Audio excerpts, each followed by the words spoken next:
For the next several weeks, we are going to journey through one of the most theologically rich books of the New Testament, the letter to the Hebrews. So I want to give you a little background as we begin. First of all, this letter is anonymous. We don't know who wrote it. No name is claimed or stated in the letter. And its unknown author, though, moves through a very elaborate analysis in the book. It begins and holds three main points: the superiority of Jesus Christ to the prophets, to the angels, and to Moses himself. Secondly, the superiority of Christ's priesthood to the Levitical priesthood, the priesthood of Levi. And thirdly, the superiority of Christ's sacrifice offered in the heavenly sanctuary to the many animal sacrifices offered by the Levitical priests. Those three main points are what are unfolded in the first 10 chapters of the letter to the Hebrews.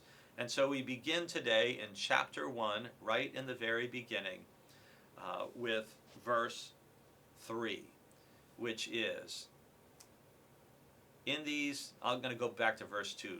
But in these last days he has spoken to us by a Son, whom he appointed heir of all things, through whom he also created the worlds. Then verse 3, he is the reflection of God's glory and the exact imprint of God's very being, and he sustains all things by his powerful word.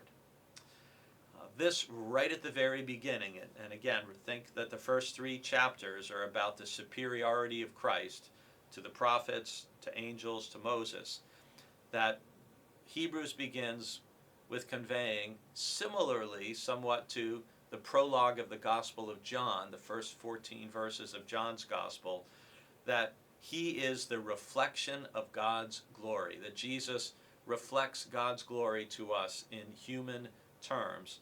And he's the exact imprint of God's very being, that the character we see in Jesus, his love, his compassion, his generosity, his kindness, his faithfulness, these are all reflecting the very being of God. And he sustains all things by his powerful word. And again, that's where we see the strongest connection to the beginning of John's Gospel, where Jesus is the Word, and the Word who becomes flesh, and the Word through whom all things were created.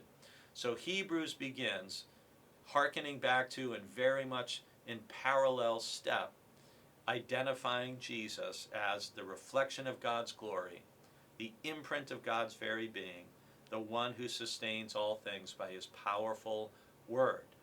And this is what we call as Christians the incarnation, the enfleshment of God, that when we look at Jesus, we see God in human form.